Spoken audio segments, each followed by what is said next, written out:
everybody. I hope you're having a great week. We had today off, so I keep wanting to say Saturday. It's only Thursday, sorry. So we've been talking a lot about fat this week, and today I'm really using fat as a main ingredient. So I took some notes that I wanted to share, so I'm gonna have to refer to those to make sure I don't forget anything. But just to kind of clue you in on what we're making today, Ken has been smoking 3 racks of ribs all day today. Hey, Brandy. And I'm making a Jicama Slaw, which we're gonna do the dressing for. I've got baked beans in the oven. And then I'm not a baker, but I did an attempt at a 3-ingredient poke cake that I'm pretty sure even I can't screw up.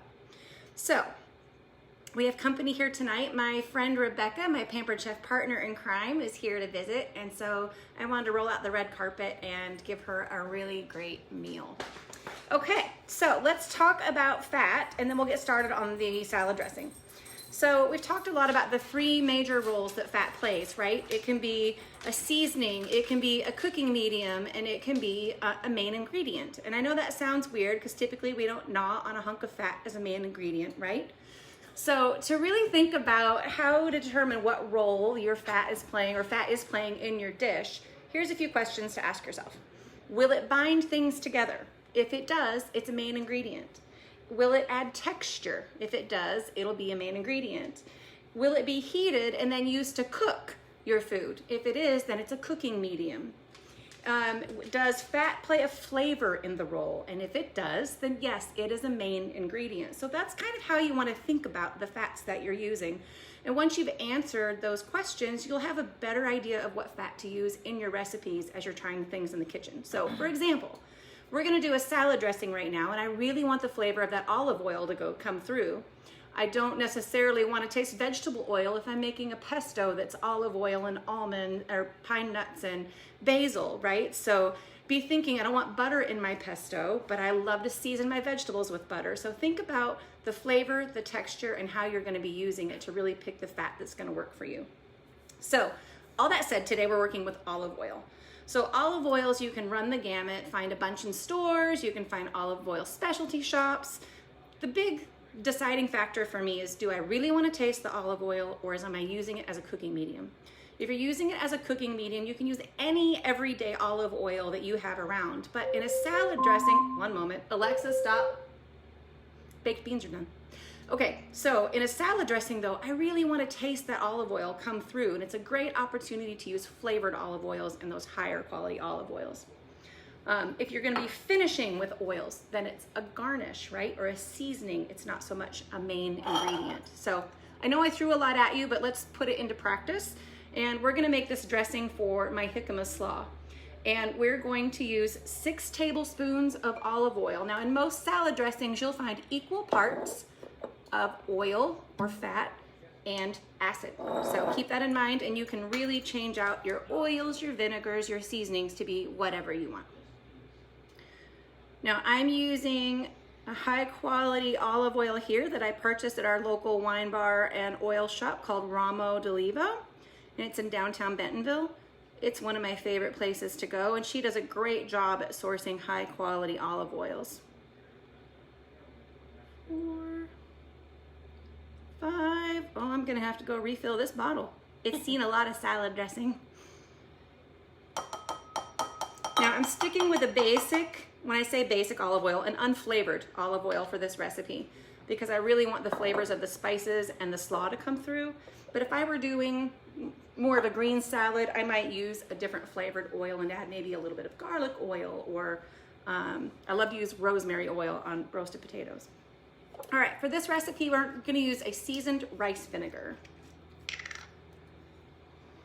And again, we said equal parts fat and acid, so 6 tablespoons of rice vinegar.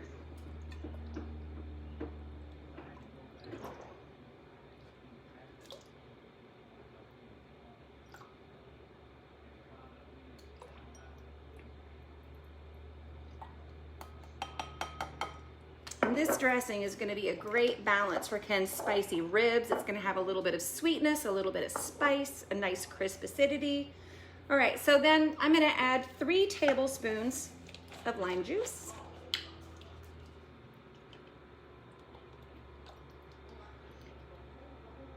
lime and jicama go so well together. Okay, maybe a little less than 3 because I just used the rest of the lime juice. And then I've got already mixed in this bowl a teaspoon of salt, a teaspoon of black pepper, a teaspoon of sugar for that sweet, for a little bit of that sweetness, and then a half teaspoon of chili powder and a half teaspoon of red chili flakes. So again, we've got a little bit of sweet, acid, spice. It should be really well balanced. And then 1 tablespoon of chopped cilantro.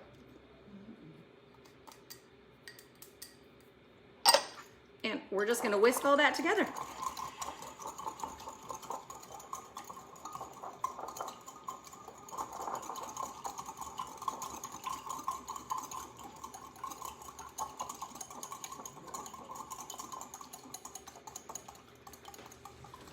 And I need, we'll just use this measuring spoon since I'm done with it.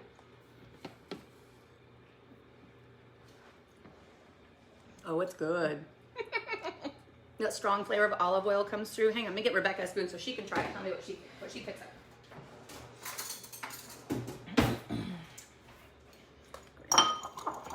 Just a little bit more. All right, so our slaw today has jicama, carrots, red cabbage, bell peppers. I said carrots, red onion. It's gonna be yummy. All right, here you go, friend. That is very good. You think like does it need salt? More lime and more sugar, anything? Do you think it's good? I think it's good. Okay, great. All right, that's your lesson on fats for today, friends. I hope you've enjoyed what we've been talking about fat this week. Next week, I think I'm gonna move on to some 5-ingredient meals. In May, we'll do 5-ingredient meals, and then we'll do a week on bread again, because I'll come back and do some of those sweet and enriched breads. And then we'll do a week on, we've done salt, fat. We'll do a week on acid. And I haven't decided what the 4th week is. It'll be a surprise. So I'll see you soon. Thanks for watching. If you're enjoying these videos, be sure to share them with your friends. Invite your friends to Trisha's Bites of Life community and stay tuned for more. See ya. Bye.